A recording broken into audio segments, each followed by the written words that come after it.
Assalamualaikum warahmatullahi wabarakatuh. Kepada yang terhormat, Ibu Feby Inggriani, SPD MPD, selaku dosen pembimbing mata kuliah Psikologi Perkembangan Anak. Pada hari ini, kelompok 12 akan membahas mengenai karakteristik umum peserta didik dan karakteristik perkembangan anak sekolah dasar.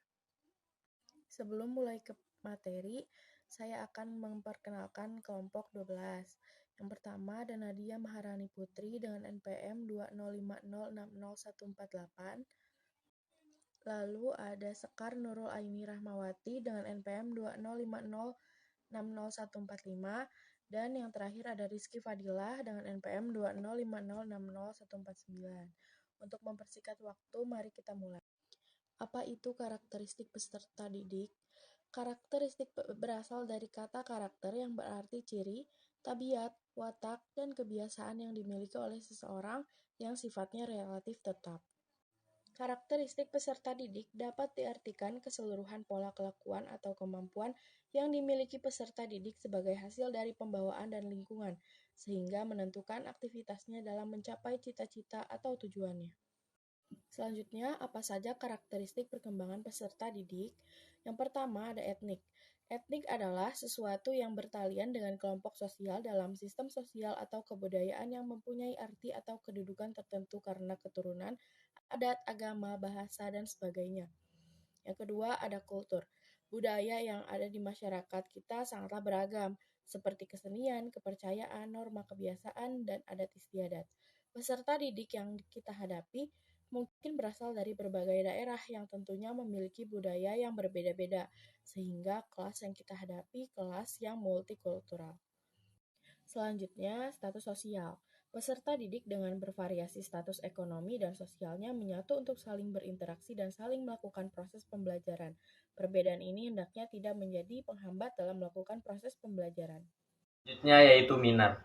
Sudirman 2011 halaman 76 menjelaskan bahwa minat sebagai suatu kondisi yang menjadi apabila seseorang melihat ciri-ciri atau arti sementara situasi yang dihubungkan dengan keinginan-keinginan atau kebutuhan-kebutuhan sendiri.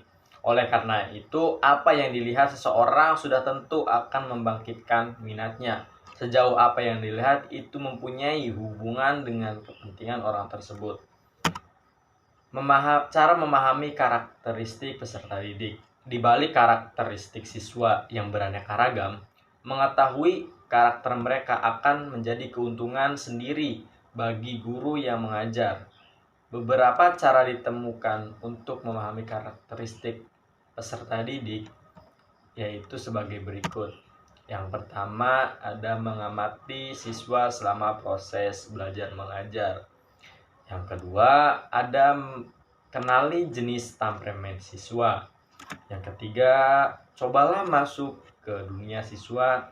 Yang keempat, melakukan pendekatan psikologis. Yang kelima, jadilah sahabat siswa. Yang keenam, memahami lingkungan di sekitar siswa. Dan yang terakhir, diskusikan dengan orang tua siswa jika cara-cara yang telah dijabarkan sebelumnya itu tidak juga berhasil dilakukan oleh guru. Assalamualaikum warahmatullahi wabarakatuh. Perkenalkan, nama saya Nadia Maharani Putri dengan NPM 205060148. Di sini saya akan melanjutkan materi yang telah dibahas oleh rekan saya sebelumnya, yaitu mengenai ciri-ciri perkembangan karakteristik. Ciri-cirinya yaitu memiliki rasa keingintahuan yang besar. Yang kedua, memiliki pribadi yang unik. Yang ketiga, berpikir konkret. Yang keempat, egosentris. Dan yang kelima, senang berfantasi dan berimajinasi. Yang keenam, aktif dan energi. Yang ketujuh, berjiwa petualang. Yang kedelapan, belajar banyak hal menggunakan tubuh. Yang kesembilan, memiliki daya konsentrasi yang pendek. Kesepuluh, bagian dari makhluk sosial. Yang ke-11, spontan. 12, memiliki semangat belajar yang tinggi. 13, kurangnya pertimbangan. 14, masa belajar yang paling potensial. Dan yang terakhir, mudah sekali frustasi. Nah, kesimpulannya, karakteristik peserta didik dapat diartikan keseluruhan pada kelakuan atau kemampuan yang dimiliki peserta didik sebagai hasil dari pembawaan dan lingkungan, sehingga menentukan aktivitasnya dalam mencapai cita-cita atau tujuannya.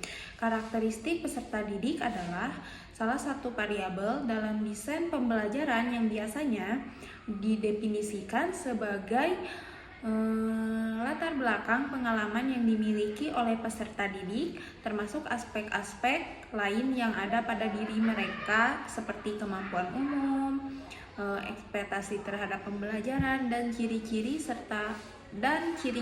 jasmani serta emosional siswa yang memberikan dampak terhadap keefektifan belajar. Sekian presentasi dari kelompok kami. Mohon maaf apabila ada kesalahan. Wabillahi taufiq wal hidayah. Wassalamualaikum warahmatullahi wabarakatuh.